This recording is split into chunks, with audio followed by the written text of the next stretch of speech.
Go ahead and get started with the Accounts Receivable Core Committee for April 19th, 2022. Hopefully everybody can see the agenda on the screen as I try and flip back and forth between viewing the chat and different things like that, and the minutes, or the agenda, excuse me. Welcome, my name is Gerald Floyd. I'm the Statewide Accounts Receivable Management Coordinator. And while we normally would do around the room introductions, with the advent of the Teams meeting, that gets a little cumbersome, but I did want to introduce everyone to Karen Williams. Many of you probably are already familiar with Karen. She's been with SARS for quite a while. But Karen is starting her new role now, and she is going to be doing what was partially Teresa's old position, as well as some new duties. But she will be helping me out from time to time with some of the AR work. So Karen, we'll let you go ahead and say hi and introduce yourself. Well, hi, I'm Karen Williams. As I said, I'm the new statewide financial compliance analyst. Sorry, it's going to take a while to remember to say that. So I just wanted to pop in for just a minute and say hi to everybody, and I'll help Gerald where I can, and I will turn the floor back over to Gerald. Thank you, Karen. So Karen will be part-time helping me, but so I will be the primary contact for agencies that have questions. But if I'm not here or somebody needs something, you know, while I'm not here, she would be a backup. While it will take her a little bit of time to kind of learn everything AR, so please have some patience on that. But she's been with SARS, like I said, for quite a long time, and would you know, probably at least get you pointed in the right direction, even if she doesn't have everything figured out just yet. So thank you, Karen, for joining us, and we'll look forward to seeing you in the next meetings. So next on our agenda, swarm announcements. Just a reminder that the third quarter ARPM reports for January through March activity are due by May 2nd. That's the first business day after April 30th. So just wanted to give everybody a quick reminder on that. Those that have already submitted your reports, thank you very much. That helps us keep on top of that instead of getting everything in at the very last second. So much appreciated there. Sorry, had another attendee I had to admit. So any questions on ARPM reporting? I know it's kind of nothing has really changed on it, but just wanted to give everybody a reminder. I know we've got had some transition with some agencies, so I just wanted to give that quick reminder again. Next on the agenda, preparation for fiscal year end, with the fact that we are basically a couple months away from the close to the end of June, I'll put it that way. While I know there's still accounting entries that can be made for purposes of AR reporting, wanted to make sure that agencies were in the process of reviewing their accounts that are eligible for write-off under OAM 355010, whether that be accounts that have been, the DOR OAA has notified you of an RWO status. That is an account that should be reviewed, and the agency makes that determination if it meets the criteria in the OAM. Verifying that you have proper documentation of the reasonable effort, including the assignment to DOR OAA if required. And then when you make your entries for a write-off making sure that you're using the 3-digit write-off code that's in the OAM, in the MPCD field that's in SFMA.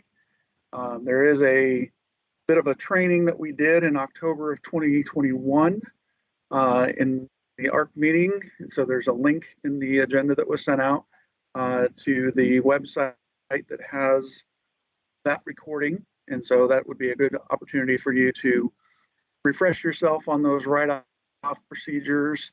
And then if you have any other questions beyond that, certainly reach out to myself.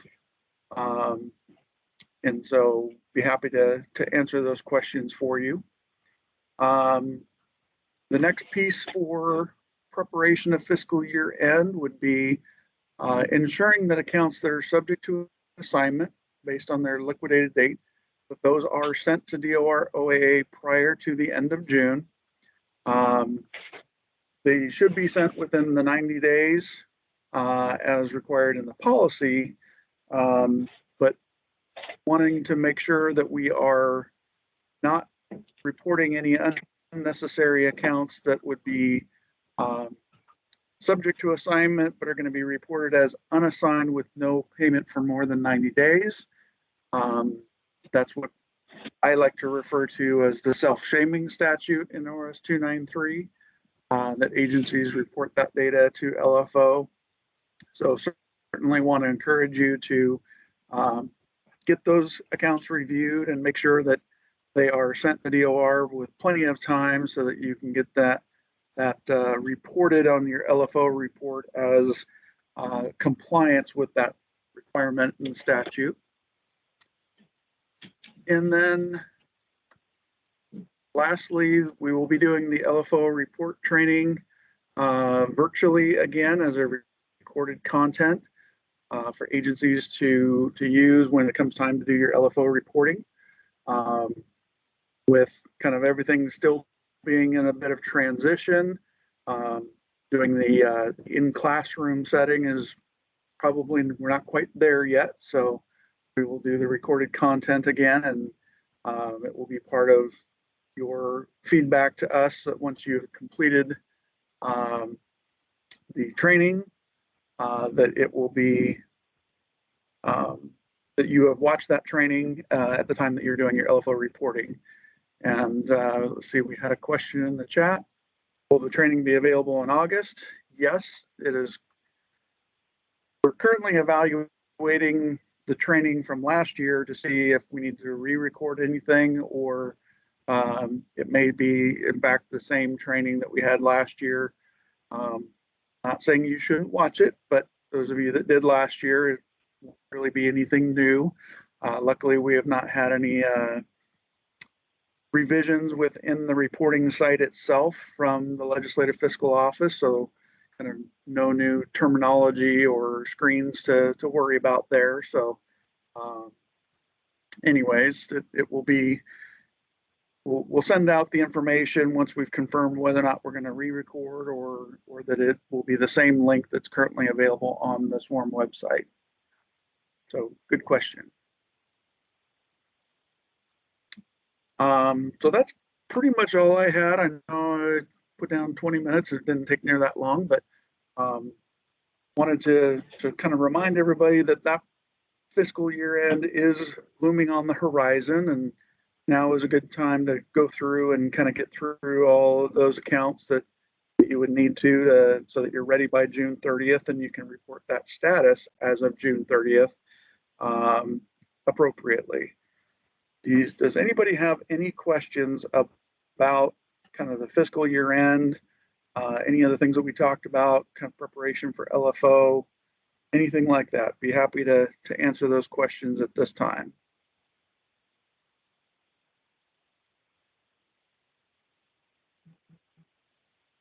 Hearing none, move on. Gerald, it's Todd, Heidi. would you like to give- I have one. I'm sorry. Oh, I was go trying ahead. to find my little buttons. Have we heard anything about a separate report that'll just have those that DOR has put in RWO status? Sounds like this is a DOR question. Well, currently we just have the single report, that's the aging report. And then the status shows up on the very last column. It'll show whether it's at OAA or if it's at a PCF, or it'll say RWO for recommend write-off. So as an Excel spreadsheet, we did that so you could sort by that column. But Right. other than I that, just wasn't sure if there was going to be a separate report so that they weren't constantly showing up on the regular ones that are not written off or recommended. this time, no, there's no separate report. Okay, thank you. Uh-huh. Thank you, Heidi. Thank you, Nikki. Appreciate the question. Any other questions about fiscal year end reporting, write-offs, assignments, anything like that? Okay. Moving on the agenda, we have a DOR OAA update. Todd, Nikki, which of you decided you were going to give that for us today? I got the short straw in one, so I get to. I had to convince Nikki to let me. First off, there was some employment changes that we had for the staff that the agencies work with on a regular basis. We have accounting technicians. Stella and Dorothy have been our accounting technicians for 20 years. Dorothy moved out of state, so we have had a vacancy, and I filled that position in February with Andrea, who has been a revenue agent in OAA and a lead worker off and on for the last 15 plus years. And then the other addition to the group that you work with, we had opened up a position for a 1-year rotation to allow someone to learn what Nikki does. Nikki's been in this position probably before I was born, so we wanted to let her share some of her knowledge. So Alyssa has been added to our team so Nikki could share her knowledge with her, and Alyssa started in November and is going to run through November of 2022. So that's some of the housekeeping things we have. What I wanted to cover today was just some housekeeping things. One of the things I wanted to talk about is if your agency receives a payment for a debt that's been assigned to OA for collections, and you receive the payment at your shop, it's very important that OA gets notified of the payment. It not only keeps our balances in sync, but it also may prevent some type of involuntary action that we're going to take, such as a garnishment. Just recently, we had a situation where a debtor was making $1,500 a month payments to the assigning agency, and we weren't aware of that, and it was going on for over 6 months. And we issued a bank garnishment and drained their bank account and received like $65,000 from their bank account. And they called us and asked us about it, and then advised us of this payment plan that they were on. We contacted the signing agency, and they confirmed that the person was making the payments on time every month, and it wasn't really a agreed upon payment plan between that agency and the debtor. They were just making the payments, and the agency was accepting them and applying them. And we probably wouldn't have done a bank garnishment if we knew about that situation. So if you are getting payments, please let us know. The sooner the better, but maybe within a 30-day period would be great to know about it. You could either, if your agency communicates with us through a file, you could send that information through a file. You could email us, you could call us, you could submit it through Revenue Online. And any questions on that piece before I move on to the next? I actually have a quick question. We have recurring debt for some of our debtors, so we refer some of it and then we get new charges every year that they continue to pay on that's current. If we get a payment, what decides if it should be applied to current debt versus DOR? Typically, I would apply a payment to the oldest debt, but if they owe us $70 and they pay us exactly $70 that hasn't been referred, I kind of want to cover the current debt so it doesn't get referred and doesn't incur additional fees over at DOR. And I feel like if they're sending it to us, the intention is to pay their current debt. It's kind of hard to tell if they don't say. Sometimes we get payment plans for DOR payment plans. They send them to us instead and we do the payment advices. But other times we just get a payment and we kind of have to make the decision. Is it supposed to be for their current invoice? Is it supposed to be for what's at DOR? And I was just wondering if there's actual like OAM guidance on what is supposed to be done, or if we can just make that decision, you know, based on what we think the situation is. Question, and I'm trying to look real quickly to see what we have out there. My recollection is that the general practice is you would apply it to the oldest debt first. However, a debtor does have the ability that if they say this is for invoice 123, that you follow those instructions, even if your general policy is to apply it to the oldest debt. And so it's not a set in stone, I'll put it that way, that there is some latitude that, you know, like you said, if it's kind of obvious that they're paying something that you've just recently sent out a reminder of a renewal and it's $70 and they sent exactly 70, you know, that's probably pretty reasonable to assume that that's what their intentions were. The big thing here, and I think kind of going to what Todd was talking about is, you know, anytime you have a debt that is referred to DOR, one, you know, what is the conditions that cause that, and what is the agency policy on continuing? You know, I don't know the exact circumstances in this case, but you know, the ongoing relationship with that individual or business. You know, is this a licensing thing? Is this something that you can say, hey, we're not gonna, you know, do business with you until you take care of your past debts? So those are some things that agencies have to look at when they have a situation where they have a past due account. But the important thing for DOR is, you know, once that account is assigned, any communication that, you know, that person calls in, the best thing to do is to refer them to DOR so that DOR can be the one to, you know, make the arrangements if they want to establish a payment plan, those types of things. Unless it's a, you know, why do I owe this? What is the specifics of, you know, where did this debt come from that DOR might not have the details on? Certainly answer those, but you know, if it's just, hey, I got this letter, what's it about? The best thing to do is to refer them to DOR. So let's see, looks like Kim, I think you had a question. I do.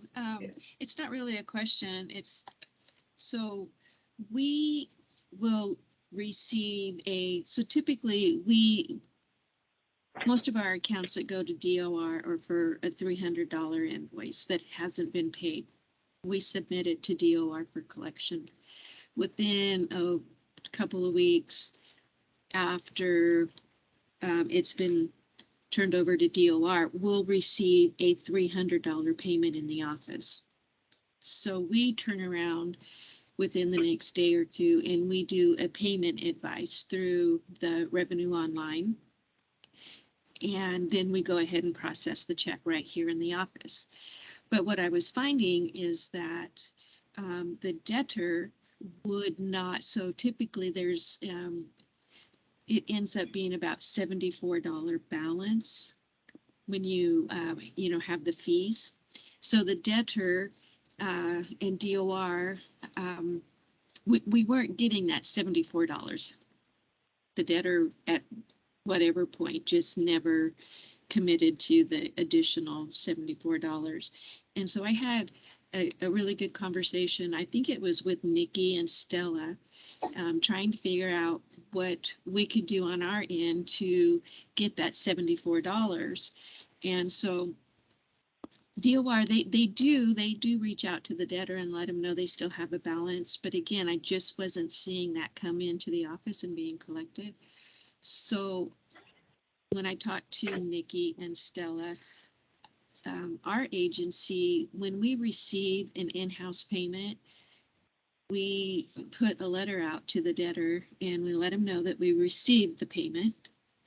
But we also let them know that they had been turned over to collections and that DOR would have reached out to them, letting them know that they were in collections.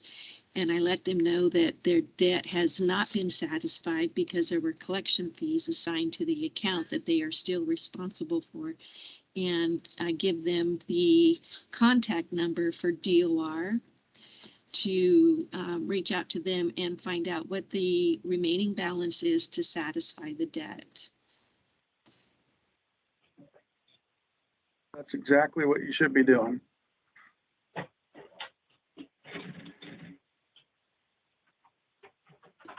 Todd or Nikki, do you have anything to add to that? I think we see that quite often is people who receive a notice from the Department of Revenue. When we send out a notice, it has Department of Revenue's letterhead on it. And some people will receive that letter and then all of a sudden that debt becomes a lot more important to them to get paid. And I think it's maybe human tendency to try to pretend like I didn't get that notice and hurry up and make a payment to the signing agency to maybe avoid collection fees. And so we see that on a regular basis. And it does happen where the payment advice will satisfy most of the balance, and we do still continue to collect on the remaining balance that's left over in your example, the $74.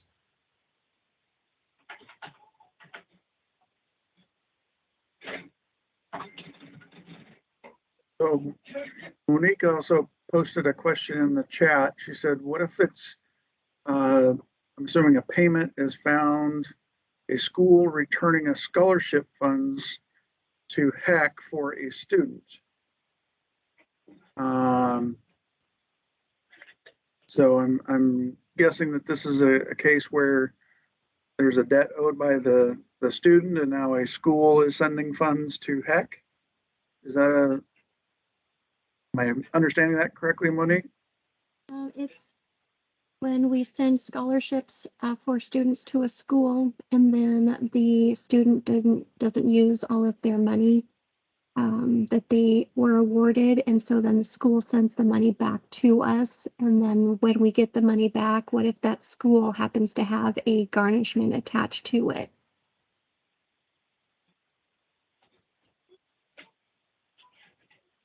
Does the garnishment go towards, does the money that they send back to us go towards then the garnishment, even though it's a scholarship? So if the school is returning the funds, Mm-hmm. in my, I will admit I am not an expert on the legalities of scholarships, but in my mind, if the money is to go towards these students' educational costs,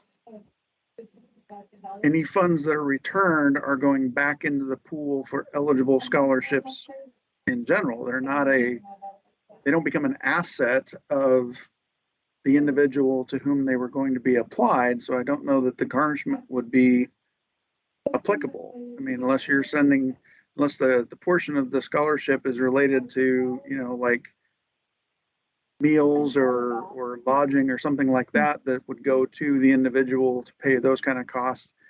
Maybe.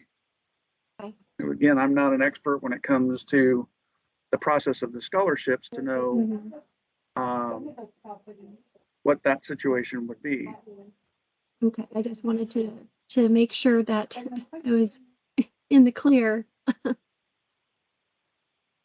Monique, if you get a unusual situation that you want to discuss with us, feel free to reach out to Stella or Andrea, and we could discuss what to do with that particular money that you receive. Okay, thank you. Amy, you had a question? Yeah, I just wanted to follow up and clarify. So if we get payments and we have current debt and referred debt, it is okay for us to say, we have reason to believe that they were trying to pay current debt, and it's okay. We have recurring annual charges that it's the sex offender registry. We don't have the choice to not bill them, so or to cut them off or anything. So once we refer the debt, if we get the $70 payment, and it's exactly what they owe, is it pretty reasonable to say we sent out a recent invoice, we can go ahead and apply it to this instead of I try to look at it from the best point of the debtor too, because if we apply it to the DOR debt, then their current debt in 2 months is going to get referred over and also get charged additional $17.28 in fees. So I'm trying to keep them current if we can, but I just wanted to make sure there wasn't some sort of statute or policy that said DOR gets paid first kind of thing.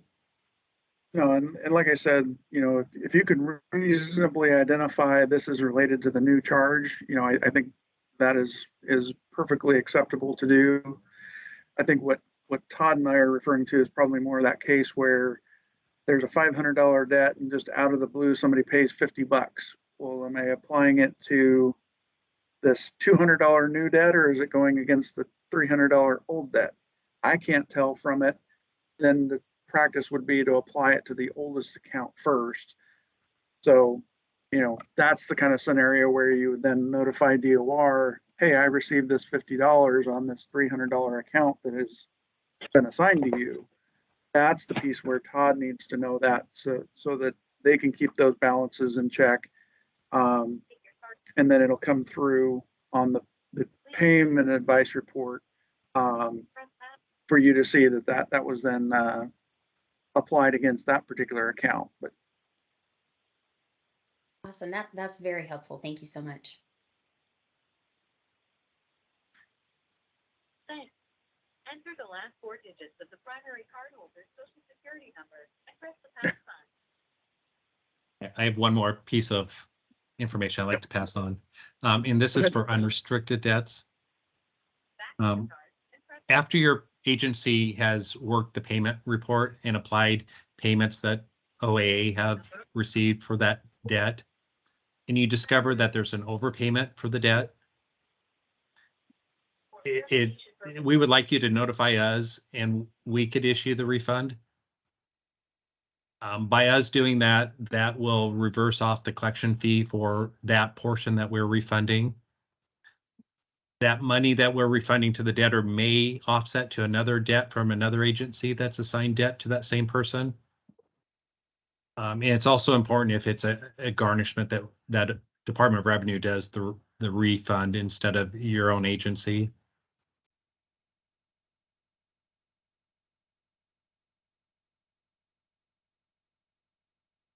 And you could either notify Stella or Andrea through an email or phone call. Those are probably better, just so it gets done properly and we understand what the situation is.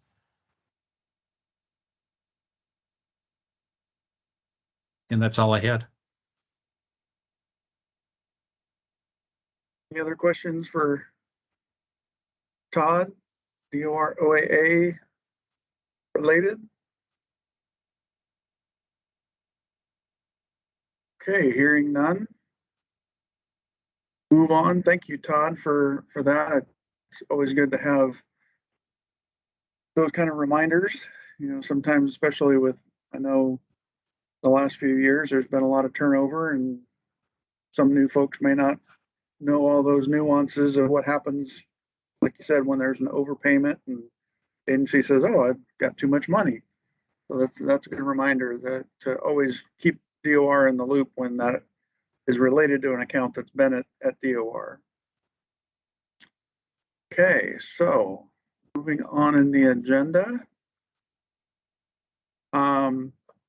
LFO reporting, this is kind of, again, kind of tied to the prior agenda item, but slightly different. I just wanted to take a moment and remind everyone, I know for most agencies, I'll put it this way, this is not a large volume of agencies, but we do still have from last year's LFO report, some agencies that have reported accounts in section 3B, which is the private collection firm section of the LFO report.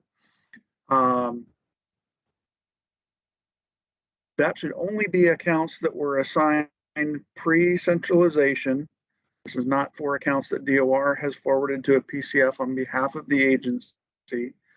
And in some cases, what I've noticed is between fiscal year 20 and fiscal year 21, the ending balance didn't change.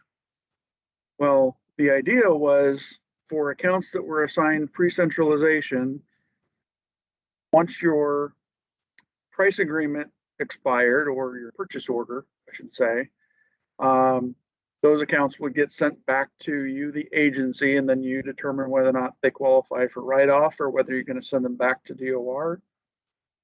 But in some of the cases, the agency was reporting the same balance from one year to the next. There was no payments being made on that account. So really at this point, we're now over 3 years into the centralization process. The only accounts that should still be reported as being at a private collection firm is potentially only those where the debtor is making like a monthly payment arrangement, and those are still ongoing.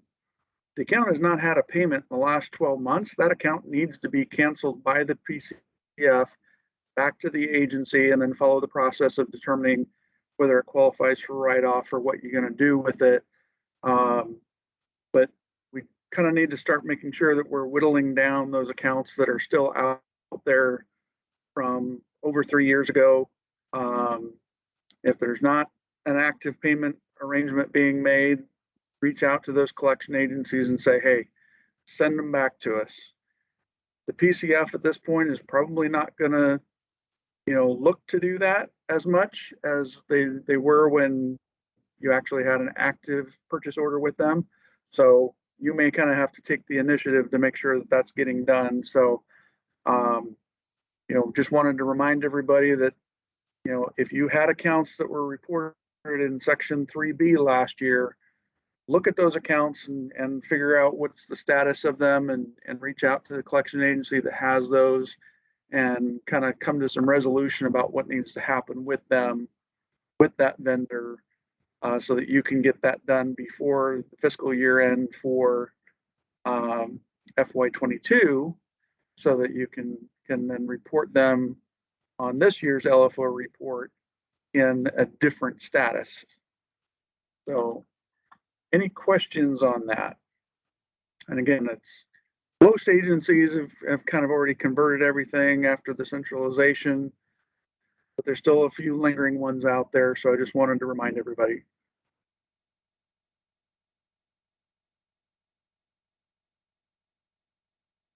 Hearing no questions. Okay. FY21 honor roll, we are getting very close to having the announcements going out for the recipients of the AR honor roll. Apologize for the delay. We've kind of a lot of different things that have occurred, but basically still waiting on the management review of that list before I can get the green light to send out the certificates and the letters and so forth. So just wanted to give everybody a status report. We haven't forgotten about it, but it is still being looked at, and we should be sending some stuff out very soon.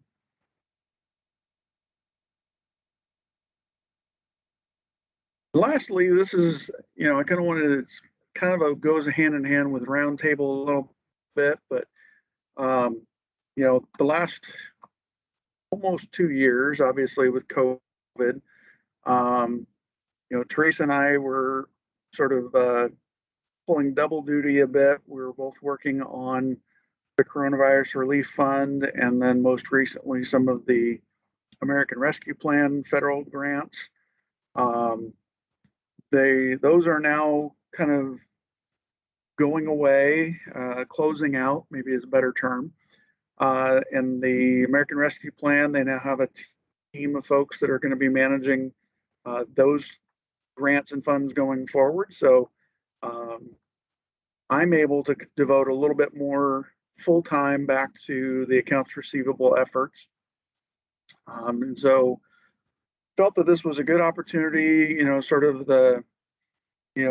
while COVID is not completely in our rearview mirror, I think we've all sort of adjusted to life as, we now know it, and wanted to take this opportunity to sort of hear what your agency is experiencing in terms of challenges as it relates to accounts receivable, or areas of training. Like I said, we know that there's been a number of staff changes at various agencies. And so what are those areas that are either a challenge that you're finding, or areas that you can't find the training resources that you need for your staff that would be helpful for them in doing their AR processing, so that I can kind of take this information and be able to sort of, I guess, set up my game plan going forward for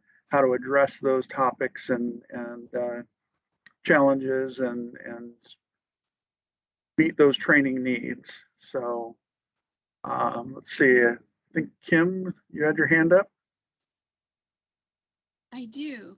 One of the challenges that I have found with COVID and teleworking is that my invoices, my accounts receivables, are not getting paid as timely as they were by state agencies.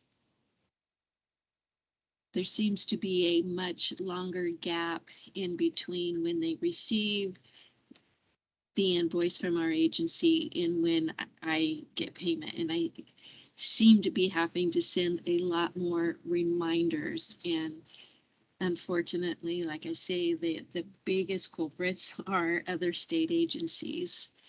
And I think it has something to do with, people not being in the office as often and, going through the chain of approvals and before it can get to a payables technician.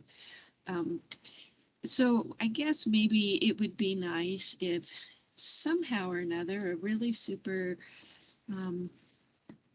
politically correct, nice letter could go out to people, agencies, state agencies that, tell them that just because, we're in a different working environment, it doesn't necessarily mean that we can, ignore the 30-day net due on invoices.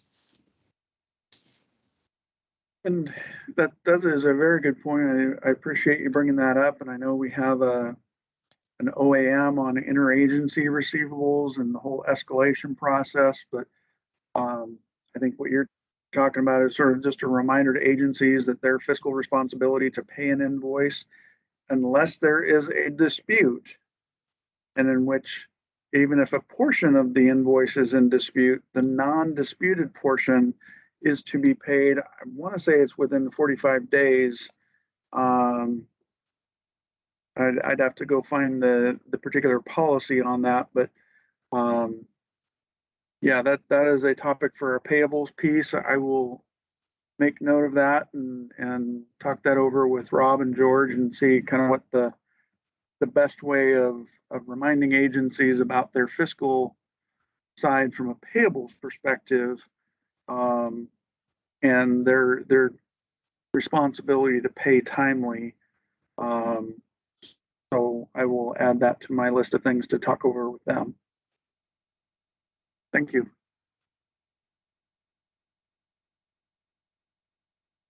Anybody else? Challenges, training issues, things that you'd like us to look into? Amy. I was wondering if you would ever have any training available in terms of collecting with bankruptcies in mind or for deceased debtors. I did take a look at the slide on the Bankruptcy 101 online, but it seems to give mostly a lot of information about how bankruptcy works, and there's not quite as much guidance about what we should do.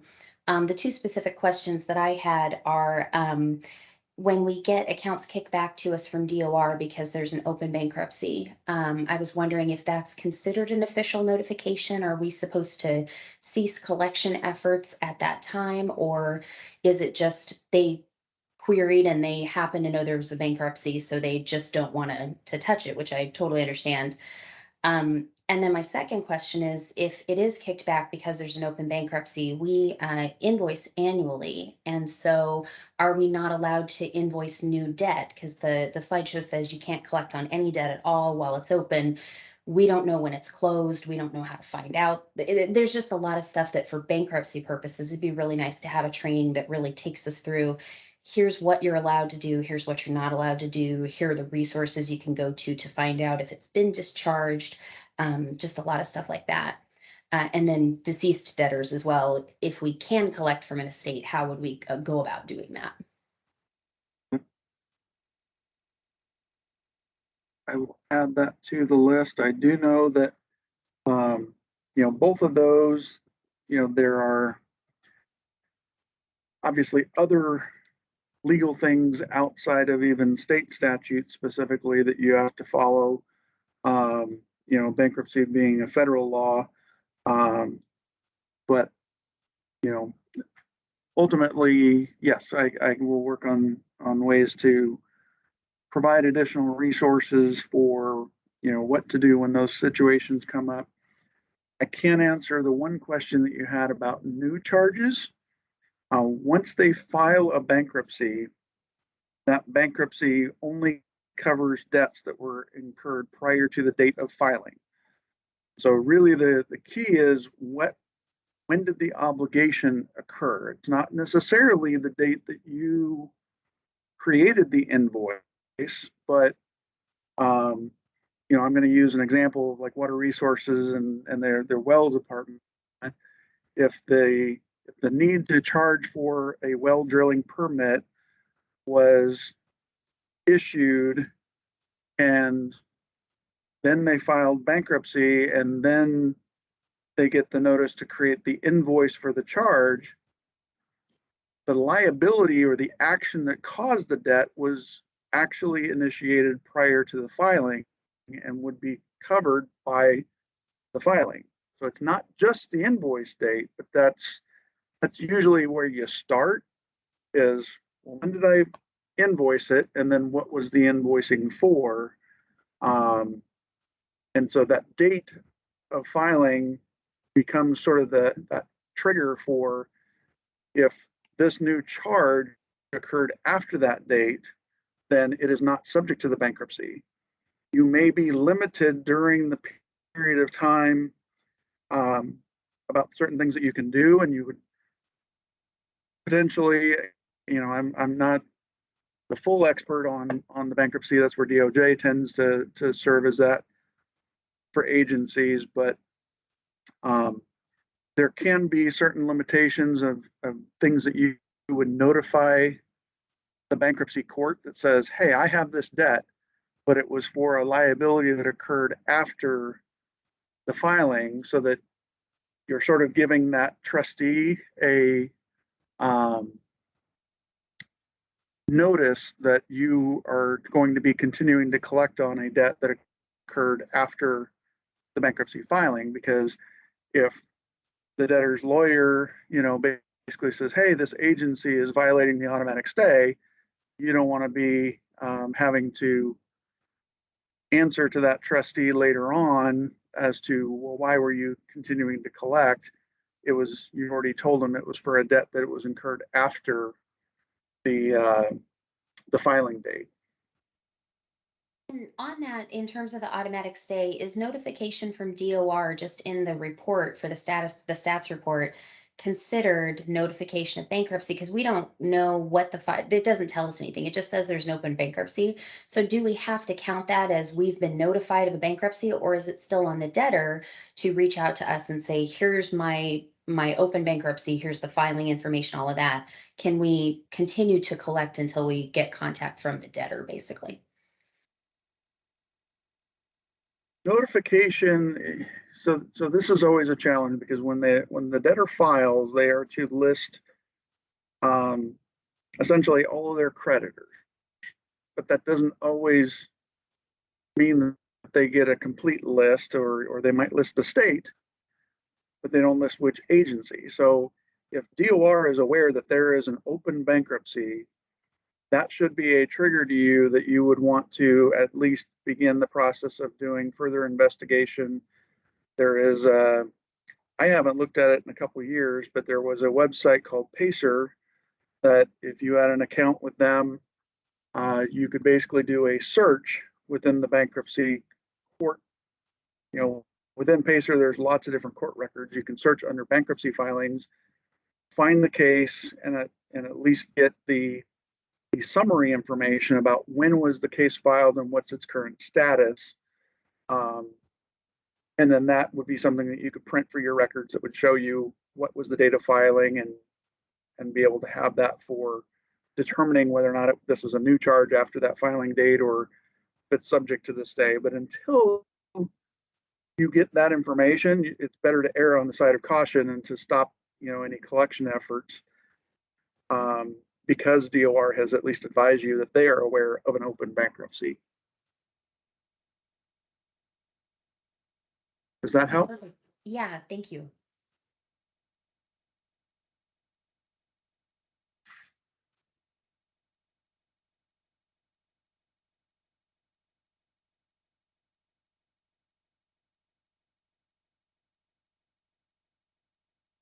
Yeah.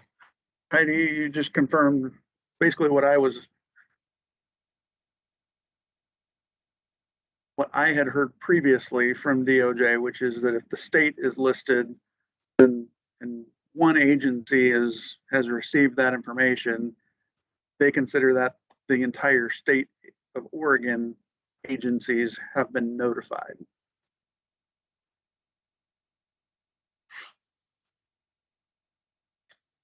Any other challenges, training needs, issues that we can work on and kind of share with the enterprise? Hey, Julie. Well, hi, Gerald. Back to the bankruptcy. I think I agree with, and I apologize, whoever brought that up.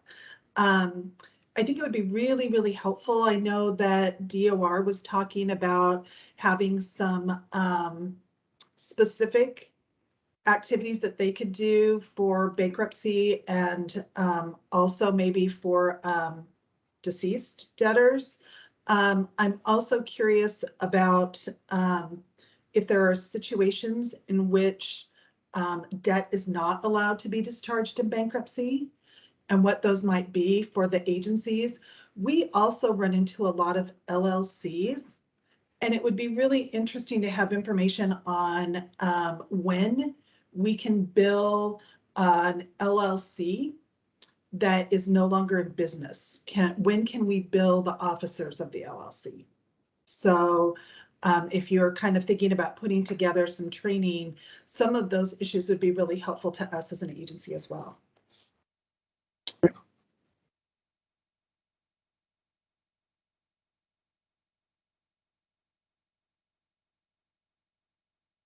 And the training that we had done before, you're right, the presenter was one of the DOJ attorneys, Carolyn Wade. She's the primary person that represents Oregon in bankruptcy cases, as with Oregon as a creditor.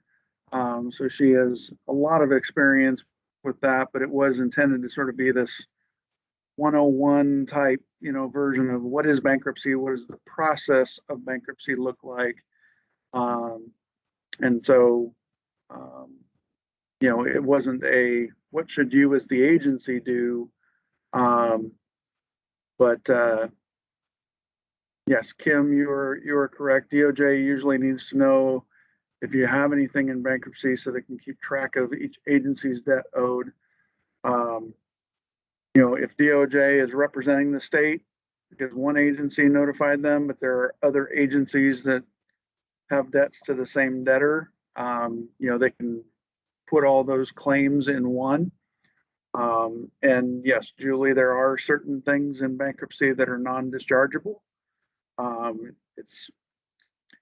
I would not go into in this forum, what is and is not, because those things do tend to change over time, and there are certainly exceptions to every one of those. But in general, my understanding is student debt is, typically not dischargeable, as well as many different taxes, whether local or state.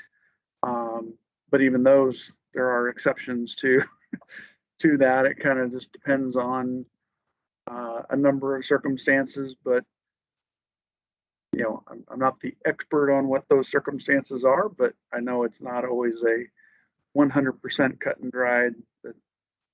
It does vary, but yes, DOJ is kind of the one that represents the state in those cases. A state agency can submit a proof of claim to the trustee, but it is definitely advisable to keep DOJ aware that you have a debt that has been that is filed for bankruptcy.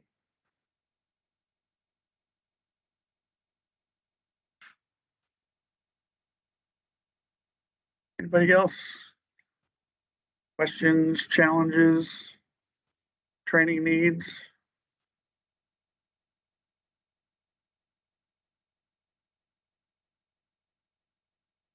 I'm not hearing any. So does anybody have anything for roundtable? Just any topic in general that you would like to share with the group or ask a question? Who do we contact at DOJ? I know that each agency has their assigned counsel. I think you would definitely start with them, and within DOJ, then if they,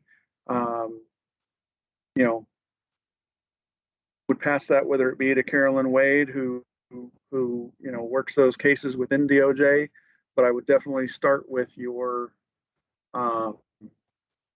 agency counsel. Tiffany, you have your hand up. You.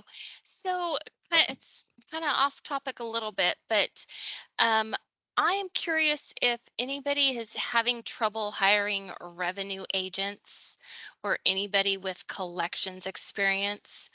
And if you guys have any tips or tricks on getting people hired or where to reach out to.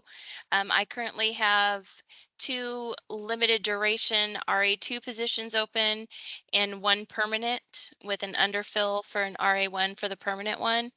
And we're ending up doing another failed recruitment. And so I'm just curious if there's any advice that you guys have, and also what it would be, or would it be beneficial to talk to DAS about maybe changing the minimum qualifications for the RA2 and RA1, adding education in there or something like that? Just thoughts. Lisa, I see you have a response. Yes, I'd go on camera, but I don't like seeing myself within the camera, so I'm going to stay off of that. So we actually asked DASC to remove the collections part of the minimum qualifications for RA1s. We have a 1-year exemption from that because we were having the same problem, and we actually still are within our tax section. My peer, Steve Bouchard, he's probably hired, oh goodness, over 60 people in the last couple years, and he still has 12 vacancies. And so we've looked at removing the collections experience, which is either 6 month in support of a collector or 1 year collection experience. We've also looked at, we used to look specifically for those who worked on an ACD or a call distributor, and we've also loosened that up a bit. This last time in other agency accounts, we hired 6 folks. We were hoping to double fill, but we ended up with, I think, a total of 4 from, I think that February was our first date, and that's what we end up here. But we're looking at the different minimum qualifications, looking to even word it differently on the announcement. So I specifically put in hours saying no tax experience needed. I can't remember if I even said no collections, but I've been trying to push things more on LinkedIn through my own account, and looking at Facebook and asking others just to, as soon as they see the post, share as well. But those are a couple of things that at least Revenue has tried doing. Thank you. Yeah, it's been a pretty tough pool. And so if we want to, I don't know, as agencies, do we just like put in a request to DAS to change some of that minimum qualifications? Or is it more as if they get multiple requests, then they'll look at it more? So what we had to do is we showed that, we're trying to hire folks and it's hard to get the minimum qualifications that we needed. So we started with our own HR, and we asked if we could have an exemption, and they went through the DAS, went to DAS. I'm not exactly sure who through DAS, but probably Classic Comps. But we started with our own HR folks just to get that. We said, here's our recruitments, here's how many we were able to hire, here's how many positions we're still lacking. Here's what the scores were just based on the MQs, because there's basic questions they have to answer when they're filling out the application. And so based on that, that's how we were able to get our exception. And I think our year is almost up, and I think it's proven that we've done better now that the collection, that minimum qualification isn't there, but it's still, there's the other piece where it's the pay equity that has also played into some of the folks not accepting positions. I'm hoping though, with COVID wrapping up in, well, as much as it's going to in our world, that some of the folks that maybe weren't looking for work later, that we'll start seeing more applicants here in the near future.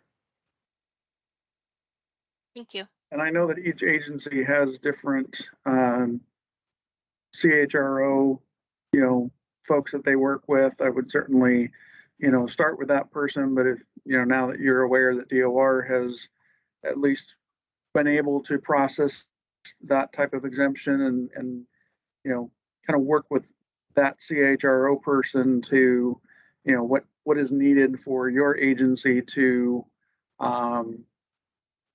look at something similar, at least they can, internally within CHRO, look at what came in from DOR and the logic that went behind that. And, hopefully that will help move things along for your agency as well. Amy, you had your hand up. Yeah, I don't know what the feasibility would be for revenue agents, but if there is work from home or work remote opportunity, speaking for myself, when I'm looking at job listings, remote work is kind of my #1 priority. And I've noticed a lot of job listings for the state aren't really mentioning remote work. Or if they do, it's a little tiny sentence. It's not being emphasized. So for positions that can work remotely 100% or can work remotely most of the time, I think that's going to be a huge draw for people in terms of a sales aspect of the job listing. To get people interested, I think a lot of people are really going to be turning to that. I know for me, I wouldn't be interested in any position that made me come back to the office every day because I'm an accountant. So I don't give me a computer and I'm good to go. And I've noticed that there are a couple of job listings I've seen recently where they list the location as remote. And boy, I'll tell you, that's the thing I would zero right in on. Say, hey, this is telling me I can work from home and pet my cat on my lunch break. It'd be great. So that might be something that could draw people in a little bit more. And then I don't know about, it's kind of becoming kind of an outdated medium now, but Craigslist has a section for government work. I don't know what the rules are for cross posting, but if you're looking at LinkedIn and stuff like that, Craigslist could be an option because a lot of people who might not consider government work or wouldn't know to go to the state of Oregon website to look for jobs in that respect might go to websites like Craigslist to see what's out there. So that might be an option too. Thank you for that.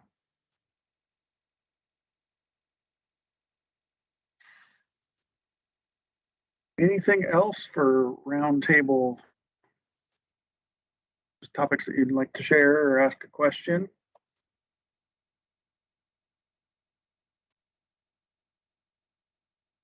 Okay, I think that will conclude this meeting of the Accounts Receivable Core Committee. The next meeting is Tuesday, June 21st at 2 p.m.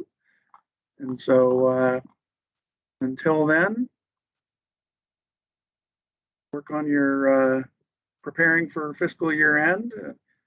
The next meeting being in June, that's why I wanted to bring that up today, is I wanted to make sure that folks had plenty of time to kind of work through those processes. But you know, we will be into June, and at that point, ready for getting really into year-end processing, both from the reporting as well as the accounting aspect of things.